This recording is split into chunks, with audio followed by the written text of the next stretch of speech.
প্রিয় ছাত্রছাত্রী, সাজবাতি চ্যানেলে স্বাগত জানিয়ে আজকে তোমাদের দিচ্ছি 4.1 অর্থাৎ 4 অধ্যায়ের 4টি ইউনিট। সেই ইউনিট থেকে 4.1 ইউনিট থেকে কোন প্রশ্নগুলো গুরুত্বপূর্ণ একটুখানি চোখ বুলিয়ে নিই। এই চোখ বুলিয়ে নেওয়ার আগে যেটা বলি যে 4.1 ইউনিটে যে প্রশ্নগুলি আছে সেই প্রশ্নগুলির মধ্যে আমি যেগুলো বেছেছি সেটা হচ্ছে 1 নম্বরে ভারতবর্ষের দ্বিজাতি তত্ত্ব বলতে কি বোঝো। দ্বিজাতি তত্ত্ব বলতে বোঝায় দুই ধরনের জাতি তত্ত্ব, এক হিন্দু, দুই মুসলমান। হিন্দুদের জাতি, হিন্দুদের সংস্কৃতি, তার ঐতিহ্য, তার সমস্ত কৃষ্টি কালচার সমস্ত কিছুই আলাদা। মুসলমানদের সভ্যতা, সংস্কৃতি, ভাষা, আদব কায়দা সবই আলাদা। এই এটাকে হাতিয়ার করে ভারতবর্ষে ব্রিটিশরা দ্বিজাতি তত্ত্ব প্রয়োগ করলেন এবং প্রথমত যার কথা বলতে হবে তিনি হচ্ছেন থিওডর বেক। তারই কথা মতো, তারই নির্দেশ মতো ভারতবর্ষের দ্বিজাতি তত্ত্ব কিন্তু প্রচলন করলেন সৈয়দ আহমেদ খান।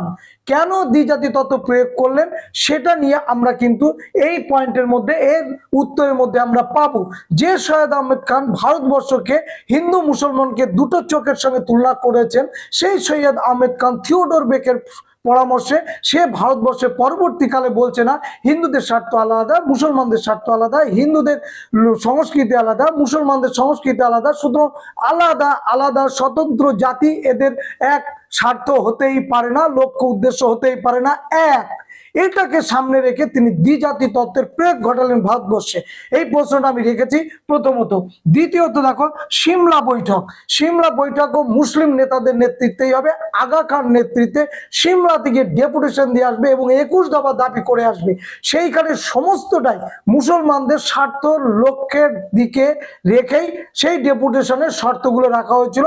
সেই শর্তগুলো লিখলে কার নেতৃত্বে কোথায় গিয়ে কত সালে হয়েছিল এটা লিখলেই উত্তরটা কমপ্লিট হবে। নেক্সট কোশ্চেন দেখো, আমি লখনৌ চুক্তি রেখেছি। লখনৌ চুক্তিটা তোমরা দেখে যাবে, কিন্তু তারপরে যে প্রশ্নটা লিখেছি এইটার থেকে এই চারটের মধ্যে সব থেকে বেশি ইম্পর্টেন্ট দ্বিজাতি তত্ত্ব, এটা সিমলা দৈত্য, মুসলিম লীগের লাহোর প্রস্তাব। এবার মুসলিম লীগের লাহোর প্রস্তাব কিন্তু ভীষণ গুরুত্বপূর্ণ। এইটাকে আপাতত পরে তোমরা রাখো, একটু পরে এটাকে দেখবে। আমার স্টুডেন্টদের অবশ্য সবই আমি করিয়ে দিয়েছি, যা যা তোমাদের এখানে দেওয়া হচ্ছে। শুধুমাত্র তোমরা যারা দূরে আছো, যারা তারা এই ভিডিওটা যারা দেখছো তারা কিন্তু এই প্রশ্নগুলো অবশ্যই রেডি করবে। মুসলিম লীগের প্রস্তাব দুটো আছে। লাহোর প্রস্তাব একটা 1929 সাল আমি লিখেছি, এটা হচ্ছে জওহরলাল নেহরুর নেতৃত্বে পরাধীন ভারতবর্ষে রাত 12টার সময় রাবি নদীর তীরে 1929 সালে তোমরা জানো যে প্রথম তেরঙ্গা পতাকা উত্তোলন করা হয়েছিল এবং বলা হয়েছিল যে আমরা আজ থেকে এই ভারতবর্ষে আজকে 1929 সালে আমরা এই সালে থেকেই স্বাধীনতা দিবস পালন করে আসবো, কিন্তু হয়নি। যাই হোক, তো এটা ইম্পর্টেন্ট না। ইম্পর্টেন্ট হচ্ছে এটা 1940 সালের পাকিস্তান প্রস্তাব কে দিয়েছিল, নাও অর নেভার পুস্তিকায় চৌধুরী রহমত আলী।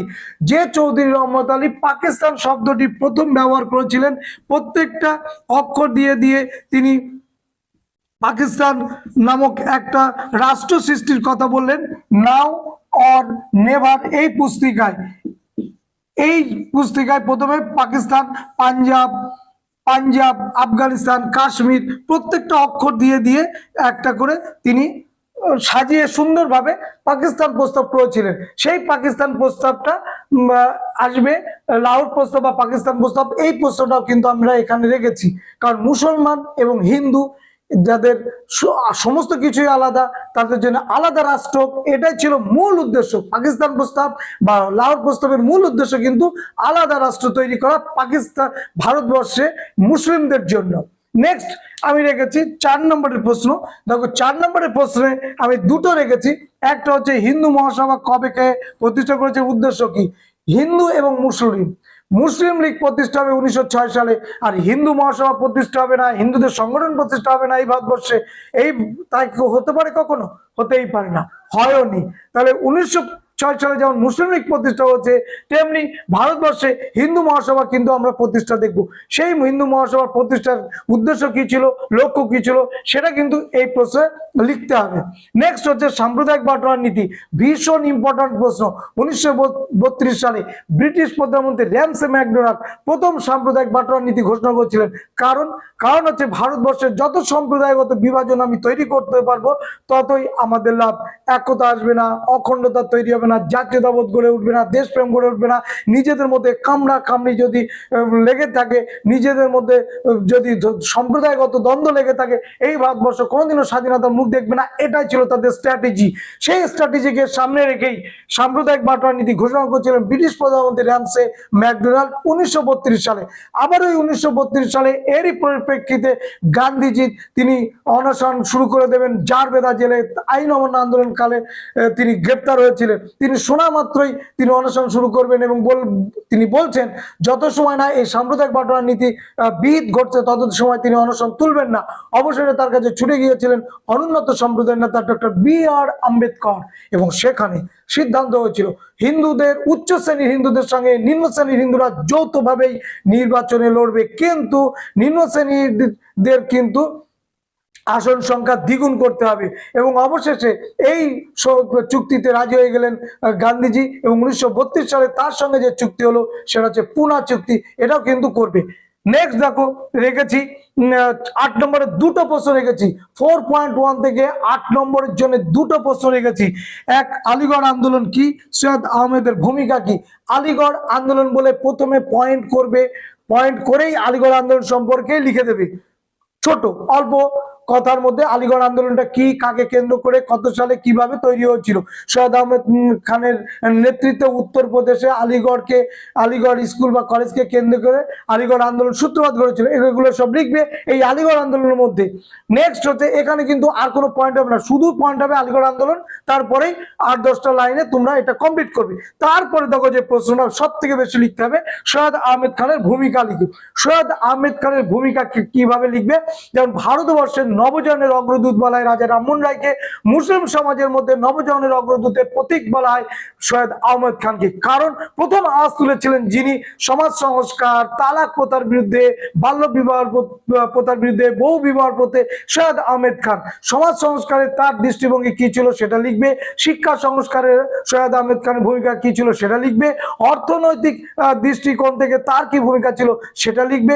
রাজনৈতিক দৃষ্টিভঙ্গি কি ছিল সেটা লিখবে। এবং ভারতবর্ষে, সমগ্র ভারতবর্ষে তার যে অন্যান্য ক্ষেত্রে কি কি তার সুপরামর্শ ছিল সেটা লিখবে। লিখলেই এই পয়েন্টটা কমপ্লিট হয়ে যাবে। এই পয়েন্টগুলো লিখলে সৈয়দ আহমেদ খান সম্পর্কে 8 নম্বর যে প্রশ্নটা আসবে একদম কমপ্লিট হবে। এখানে কিন্তু কোনো বিতর্ক নেই। তাহলে কি কি পয়েন্ট বললাম, প্রথমে আলিগড় আন্দোলন কি সেটা তোমরা লিখলে 8-10 লাইনের মধ্যে। তারপরে যেটা লিখবে আলিগড় আন্দোলনের যেটা আর যে পয়েন্টগুলো লিখবে, 1 নম্বর হচ্ছে শিক্ষা সংস্কারে সৈয়দ আহমেদ খানের ভূমিকা কি ছিল। 2 হচ্ছে অর্থনৈতিক সংস্কারে সৈয়দ আহমেদ খানের ভূমিকা কি ছিল। 3 নম্বর হচ্ছে সমাজ সংস্কারে সৈয়দ আহমেদ খানের ভূমিকা কি ছিল। 4 নম্বর হচ্ছে রাজনৈতিক দৃষ্টিভঙ্গিতে সৈয়দ আহমেদ খানের ভূমিকা কি ছিল।